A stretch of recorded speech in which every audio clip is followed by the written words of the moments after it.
যেহেতু আলোচনার উদ্দেশ্য হচ্ছে আমাদের পরের বার how do we do better, এখানে খুব সংক্ষেপে আমি তিনটা কথা একটু বলতে চাই। একটা হচ্ছে এখানে যে সংখ্যাগুলো দেয়া হয়েছে দ্যাটস ভেরি স্টার্ক, যে আসলে নারী প্রার্থীদের মধ্যে স্বতন্ত্র প্রার্থী বেশি কম্পিট করেছে নির্বাচনে। তো সেই জায়গায় স্বতন্ত্র প্রার্থীদের জন্য স্ট্রাকচারাল চ্যালেঞ্জ নিয়ে কথা এসেছে। স্বতন্ত্র প্রার্থীদের দলীয় সাপোর্ট যেহেতু থাকে না, সাংগঠনিক ভিত্তি থাকে না, সেই জায়গায় একটা প্রতিবন্ধকতা থাকে।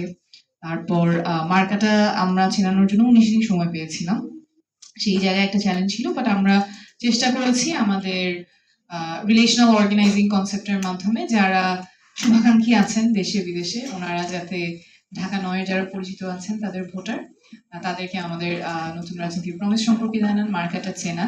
তো সেই জায়গায় I think we have to use digital media।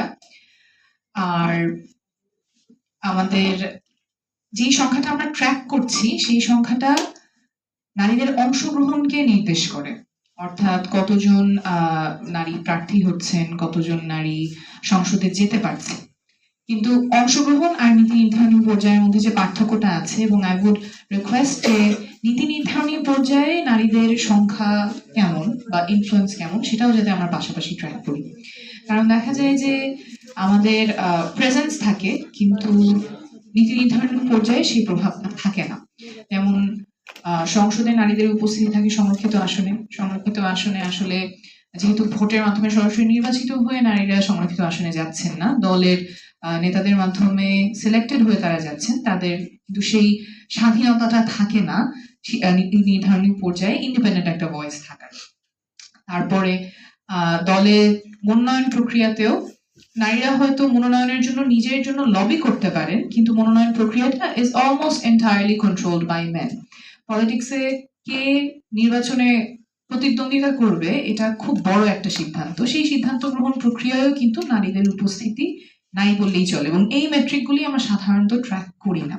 ক্যাবিনেটে আমাদের মন্ত্রণালয়গুলোতে আসলে যেখানে সিদ্ধান্তগুলো হয় কিভাবে রাষ্ট্র চলবে, ফাংশন করবে, সেই জায়গায় নারীদের উপস্থিতি কেমন, বা এই যে নীতি নির্ধারণের পর্যায়গুলো আছে এই জায়গায় নারীদের উপস্থিতি কেমন, সেটা আমার মনে হয় is a good metric to track and see where we are at, and we'll probably see its grimmer picture there. আমাদের সাধারণত নারীদের উপস্থিতি সংরক্ষিত আসনে আছে। তারপরে আমাদের ক্যাম্পেইনিং এর সময় আমরা দেখেছি যে সেখানে নারীরা অনেক প্রভাব ফেলছেন, কিন্তু নমিনেশনের সময় আবার parties go back to their old familiar male networks. তো এই জায়গায় I think if we also track that would be helpful. কারণ আসলে নীতি নির্ধারণী পর্যায়ে যদি আমরা ওই প্রভাবটা ট্র্যাক না করি, উপস্থিতি দিয়েই হয়তো আমরা সন্তুষ্ট থাকবো।